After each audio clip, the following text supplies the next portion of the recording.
Sisters and brothers, grace and peace are yours this day from God our Creator. Amen.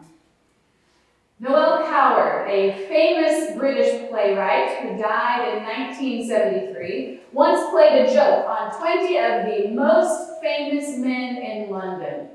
He sent all 20 men an identical note that read, "Everybody has found out what you have done. If I were you, I would get out of town." And what did those 20 men all do? They got out of town. Now, could you imagine if you opened your mail one day and found a note that said, "Everybody has found out what you have done. If I were you, I would get out of town"? Now, what would race through your mind in that moment?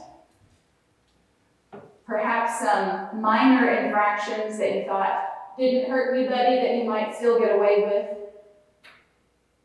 Or perhaps some major missteps from your past that still remain with you today.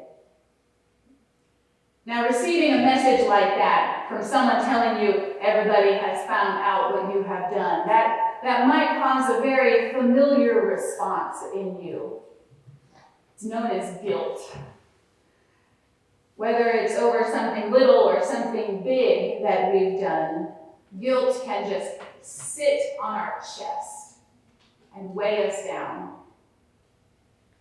Now, maybe there's someone on the planet who hasn't known guilt or doesn't feel guilt, but that probably points to their own lack of self-awareness instead of their ability to lead a blameless life. The note in the experiment said, "Everybody has found out what you have done." Now, I bet each of us has done at least one thing that we are not proud of. We've done something that maybe even haunts us to this day. Now, in this season of Lent, Pastor Ron and I are preaching from the book of Matthew as part of a series called Let Us Ever Walk with Jesus. And today we walk to a courtyard in Jerusalem. It's the courtyard of a high priest named Caiaphas. Now, in his courtyard, we see guilt. We see Peter's guilt. But we might also see a bit of our own as well. It won't be until we get beyond that courtyard that we see something else. Beyond the courtyard, we will see grace. Grace for Peter, grace for us. Now, to get the context, we've got to rewind the tape a little bit and go back to Gethsemane. And that's where Peter made his bold claim. Peter answered Jesus, "Though they will all fall away because of you, I will never fall away." Jesus said to him, "Truly I tell you, this very night, before the rooster crows, you, Peter, will deny me 3 times. Peter said to him, "Even if I must die with you, I will not deny you."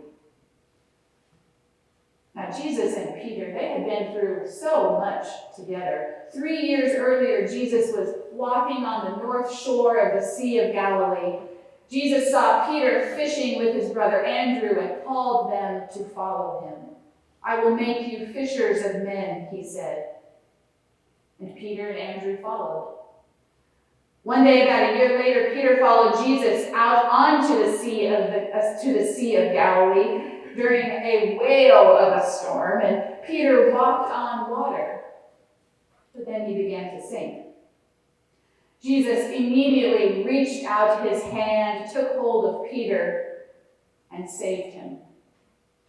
Later, at Caesarea Philippi, Peter said to Jesus, "You are the Christ, the Son of the living God." And after that, Jesus took Peter along with James and John to see Jesus' glory on the Mount of Transfiguration.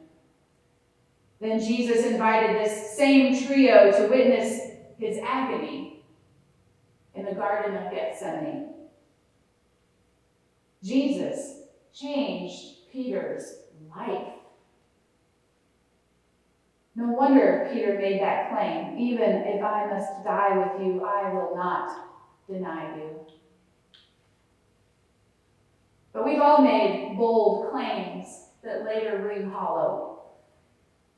At a traditional marriage ceremony, the couple's vows end with the claim, "As long as we both shall live," and yet 40 to 50% of marriages end in divorce.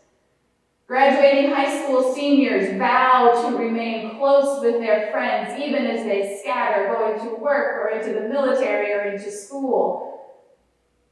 But it doesn't always happen that they remain close. Making a claim is easier to say than it is to keep. Now, as the events in the courtyard unfold, it's like watching cracks in a foundation, cracks that are slowly spreading. First, a servant girl comes up to Peter and says, "You were with Jesus the Galilean." Peter denies it, saying, "I don't know what you mean." There's a crack. Peter then goes out to the courtyard's entrance when another girl sees him and says to the bystanders, "This man was with Jesus of Nazareth." And again, Peter denies it, this time with an oath. "I don't know the man." There's another crack. After a little while, the bystanders come up and said to Peter, "Certainly you too are one of them, for your accent betrays you." Then he began to invoke a curse on himself and to swear, "I don't know the man," he said. There's another crack. And just like Jesus predicted, Peter denied him 3 times before the cock crowed. First came Peter's evasive denial, then his direct denial, and finally Peter had to curse himself to get his point across. And suddenly that bold claim that he had made to Jesus, that claim that Peter would never deny Jesus, it crumbles. It crumbles. Peter's claim was quite bold, yes. But even we are not immune from cracks in the foundation that might lead to a crumble. I would venture to say that most of us have some kind of expectations for ourselves, expectations that we aim to live a certain way, but we don't always live up to those expectations. And every time we drop the ball, every time we hurt someone we love, every time we hurt ourselves, there's another crack in the foundation. And when those cracks are big enough, we can crumble under the weight of guilt. Now, of course, guilt does not feel good. So we might try to put the blame on someone else or minimize our part in the action, or we pretend that what we did wasn't so bad. Why is everybody getting upset? That kind of thing. Now, you may not think you're a creative person, but just wait until you try to run from guilt. Humans can find all kinds of ways to avoid it. By denying the severity of our actions, by pushing away the hurt, by burying ourselves under a mountain of work, by punishing ourselves to somehow try and balance out what we did. Perhaps we try to get rid of guilt by redirecting our anger towards someone else. Avoiding guilt can become a full-time job if we let it. It can turn us into weary, stressed out, unhealthy people. Guilt can just suck the life right out of us. But you know what restores life, right? You know. It's grace. Grace restores that feeling of wholeness and health. Grace is God's love that is freely and abundantly given to us, even though we don't deserve it. And God's grace brings us new life. when we have sinned and fallen short of the glory of God, when we have let down our family members, our friends, or even ourselves, we might be burdened with a guilt that is so heavy that it prevents us from being at peace. Now, Peter could have suffered that way easily. He denied his friend, the Messiah, just as Jesus said he would. But instead of trying to avoid his guilt or minimize it or redirect it, Peter confessed. The Gospel of Matthew tells us that Peter went out and wept bitterly. Bitterly. He acknowledged his wrongdoing. And while Peter went outside the courtyard to confess, Jesus was on his way to the cross to die.